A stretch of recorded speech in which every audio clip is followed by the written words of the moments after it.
we of course have the launch date, leaks of its final design, spec information and even more.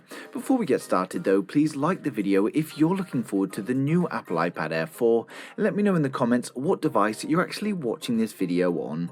But the first story of the day is the launch date from Apple. Many saw the Apple logo in the 4 and the watch on the EEC database, which means they are coming soon, and while they weren't named directly in this database, it is clear as they're using the operating systems for watchOS 7 and iPadOS 14.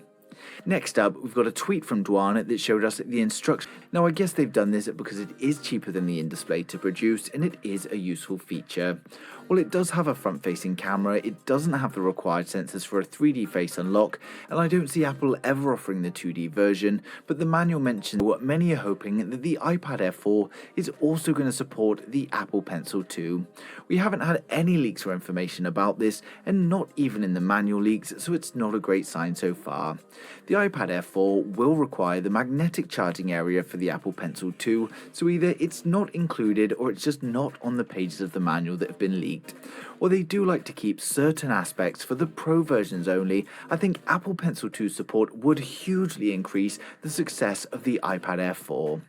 Now of course, with the launch next week, it's not going to be long until we've got all the details confirmed by Apple, but for those interested, we're going to run through the full specs and design of the iPad Air 4 now.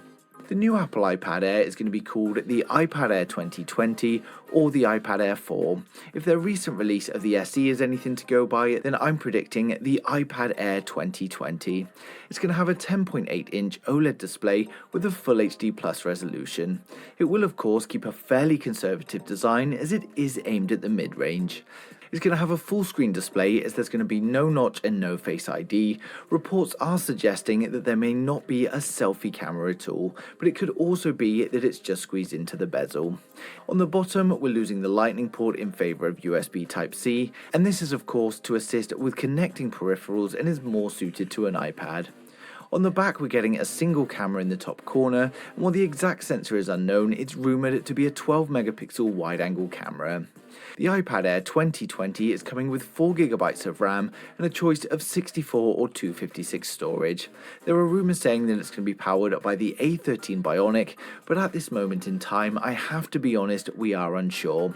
After it was placed inside the iPhone SE, it does seem like it could be a possibility, but it would also be strange to see the A13 in the iPad Air 2020 before we see it in a Pro.